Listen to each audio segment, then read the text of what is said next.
In this video, we're going to work out the integral of 3 divided by x squared minus 9 dx. So we've got 3 over x squared minus 9. So that's going to be 3. Now, a squared minus b squared is a plus b, a minus b. So do split this up into x plus 3, x minus 3 dx. And then we need to split this whole fraction up into integral into what's known as partial fractions. So 3 over x plus 3, x minus 3 is the same as a over x plus 3 plus b over x minus 3. And what we've got to do is work out a and b. So what we do is make the denominators the same. So that we'll do that by multiplying this by x minus 3. We must do the same to a. And then this we multiply by x minus 3, so we must multiply x plus 3. We only need to multiply b by x plus 3.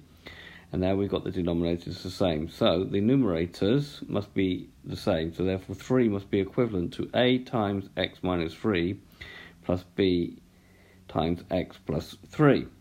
So if we let x be equal to minus 3, that will make this one equal to 0. So we get 3 is equivalent to a times minus 3 minus 3 plus b times minus 3 plus 3. This is 0, so it eliminates b.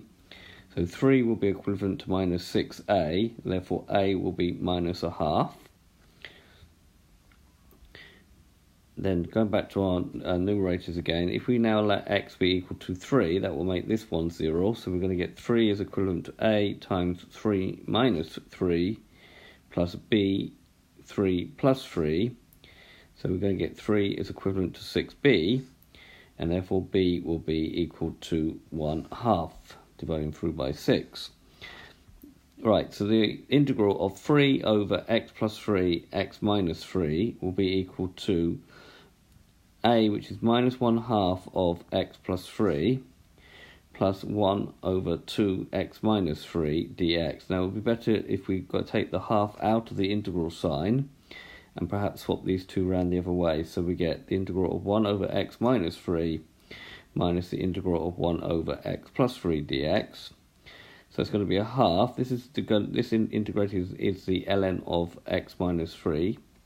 And this is going to be the ln of x plus 3 from our rules of integrals, plus c.